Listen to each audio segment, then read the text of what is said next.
Assalamualaikum dan salam sejahtera. Nama saya Nur Syafika dan pada hari ini saya akan membentangkan hasil pembentangan penilaian akhir bagi kursus asas lakon. Tajuk pembentangan saya ialah berkaitan dengan penghasilan watak berdasarkan masalah kesihatan mental iaitu skizofrenia. Untuk pengenalan produksi, persembahan lakonan saya memfokuskan kepada isu kesihatan mental iaitu skizofrenia. Pemilihan isu ini adalah kerana skizofrenia merupakan salah satu masalah mental yang boleh memberi kesan kepada cara seseorang berfikir, mengawal emosi dan berinteraksi dengan persekitaran. Melalui lakonan ini, saya cuba menggambarkan bagaimana tekanan hidup dan konflik dalaman boleh mempengaruhi keadaan seseorang individu. Watak yang saya ambil ialah Izzati, seorang pelajar berumur 24 tahun.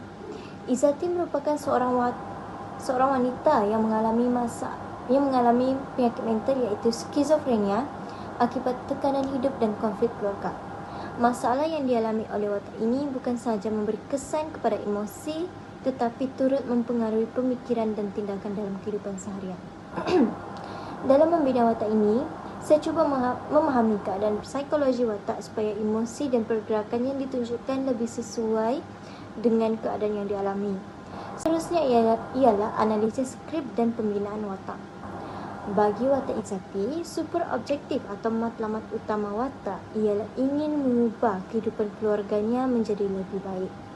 Walaupun Izzati seorang pelajar yang aktif bersukan dan mudah bergaul, dia masih menghadapi konflik dalaman iaitu dilema sama ada ingin meneruskan pengajian atau membantu menyara keluarga. Manakala konflik luaran yang dihadapi ialah masalah keuangan dan tekanan daripada keluarga. Status daripada watak ini adalah tinggi kerana keputusan yang dibuat memberi kesan kepada masa depan dirinya dan keluarganya. Berdasarkan kajian watak asal, saya mengambil inspirasi daripada seorang watak Aina iaitu seorang pelajar universiti yang mengalami skizofrenia. Namun dalam persembahan akhir saya mengembangkan watak tersebut menjadi Izzati dengan latar belakang yang lebih memfokuskan kepada tekanan hidup dan konflik keluarga. Perubahan objektif watak adalah daripada sekadar menghadapi masalah mental kepada usaha untuk membantu keluarga menyelesaikan masalah keuangan dan terus bertahan walaupun mengalami tekanan.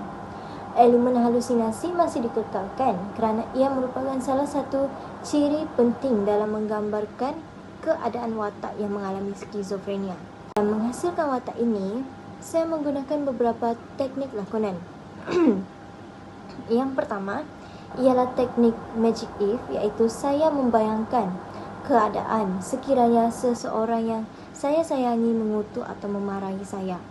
Teknik ini membantu saya mendapatkan emosi dengan lebih dekat dengan perasaan kecewa dan terluka. Selain itu, objektif watak adalah untuk mencari perasaan kecewa, meningkatkan rasa geram dan melepaskan kemarahan. Dari segi subteks, watak sebenarnya menyimpan banyak tekanan hidup dan sehingga menyebabkan emosi menjadi tidak terkawal. Bagi tempo dan ritm pula, lakonan bermula secara perlahan dan terkawal sebelum berubah menjadi lebih tegang apabila emosi watak semakin meningkat. Sepanjang proses latihan, terdapat beberapa perubahan yang dilakukan. Perubahan pertama ialah dari segi emosi. Pada awalnya, emosi dilakukan secara terus tanpa banyak perkembangan. Selepas menjalani latihan, saya mengubah pendekatan dengan membina emosi secara berperingkat supaya perubahan emosi watak lebih realistik. Kesan daripada perubahan ini ialah persembahan menjadi lebih berkesan dan mampu memberi impak kepada penonton. Perubahan kedua ialah daripada aspek fokus latihan. Sebelum ini saya lebih fokus kepada dialog dan kawalan suara saja. Namun selepas latihan saya mula memberi perhatian kepada bahasa tubuh dan ekspresi wajah. Hal ini kerana lakonan bukan sahaja bergantung kepada percakapan tetapi juga bagaimana seseorang pelakon menyampaikan emosi melalui pergerakan dan mimik muka. Perubahan ini membantu penonton lebih memahami keadaan emosi watak. Sepanjang proses lakonan, terdapat beberapa cabaran yang saya hadapi. Cabaran utama ialah mengawal emosi kerana watak perlu berubah daripada keadaan marah kepada keadaan yang kecewa.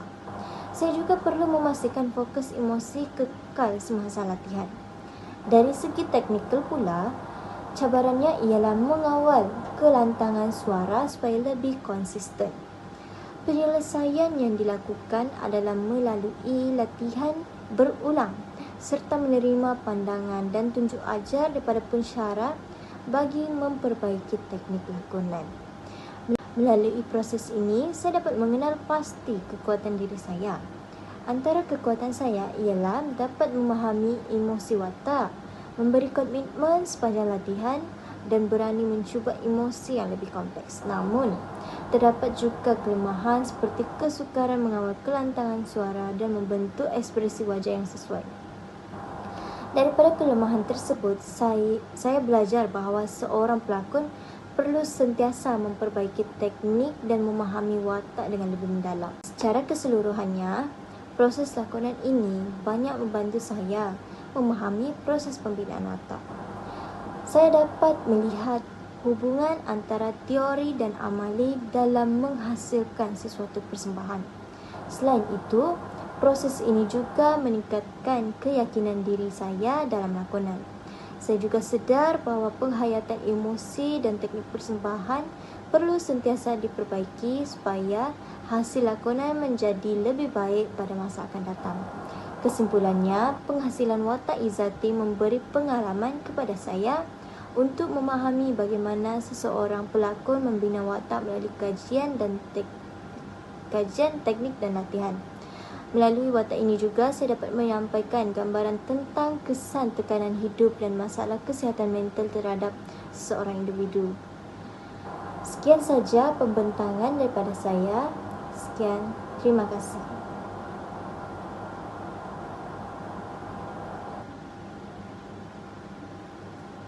Sekian saja pembentangan daripada saya. Sekian, terima kasih.